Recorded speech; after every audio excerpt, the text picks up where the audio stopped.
Depois de uma acesa polémica, Alexandre Farto, o Vils, decidiu não avançar com a intervenção que estava a ser estudada para um edifício na zona do Foco, no Porto.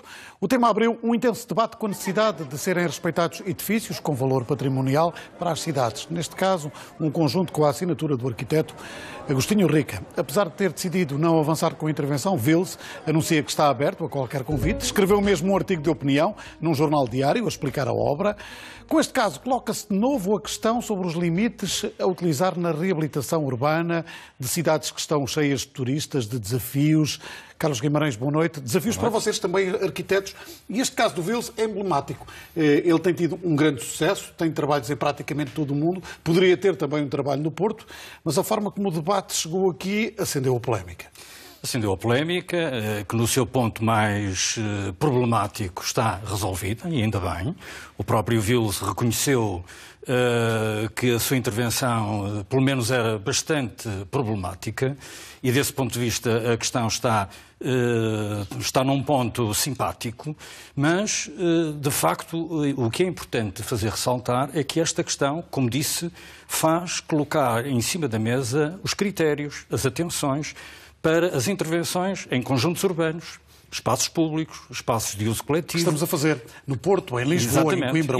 Os cascos históricos estão a ser profundamente alterados. A fachada parece igual, mas há muito mais. As fachadas parecem iguais, em alguns casos são iguais, muitas vezes atrás têm coisas muito diferentes. O que não é novo, não é exclusivo do século XXI, nem no final do século XX.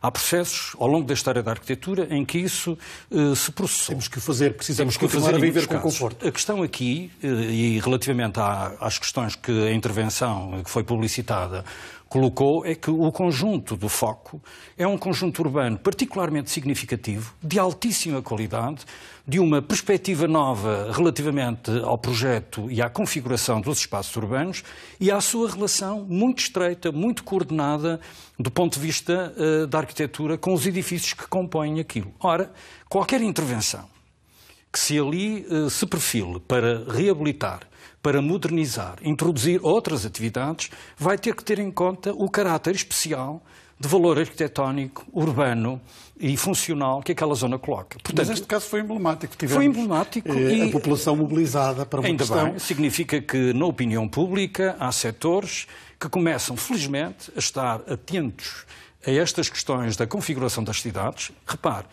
as cidades, toda a gente sabe isso, são a nossa casa comum. A nossa casa comum... Nós somos tolerantes com mil e uma tropelias que se fazem nas cidades. Temos sido, ao longo dos últimos anos... Em muitos casos, demasiadamente tolerantes.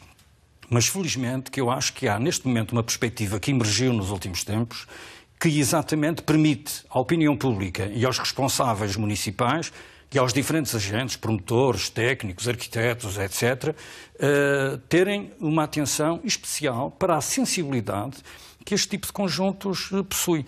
Porque, repare, na opinião pública, se alguém falar no Convento de Mafra ou na sede do Porto, ninguém tem dúvidas sobre o valor patrimonial. Ninguém tem dúvidas em assegurar que o que quer que se faça. Património é muito mais do que isso. Mas património é muito mais que isso. E nós temos património recente vindo dos anos 60. Aqui a arte. Estamos a criticar por ser um trabalho artístico. Qual é o limite da arte nesta reabilitação urbana? Tem sido utilizado em muitos sítios, em muitas cidades. Os limites da arte são sempre algo que está permanentemente em discussão. Repara, a obra do Vils, que lhe deu esta notoriedade, teve um mérito inicial muito forte ao chamar a atenção para componentes do espaço das cidades que estavam em ruína completa. Os seus primeiros trabalhos incidiam exatamente na reconfiguração de ruínas para dizer que ali algo de novo e de soberbo se poderia fazer. Mas nos edifícios que já têm valor por si, que não estão em ruína, que representam um valor cultural herdado de uma fase importantíssima que vem dos anos 50 e 60, a solução, sejamos francos, era um pouco desajustada, ou bastante desajustada. Carlos, está aberto o debate. Obrigado por ter vindo a este Jornal 2, a opinião de Carlos Guimarães, o diretor da Faculdade de Arquitetura da Universidade do Porto, olhando para a reabilitação das cidades depois da polémica com esta obra de Vils.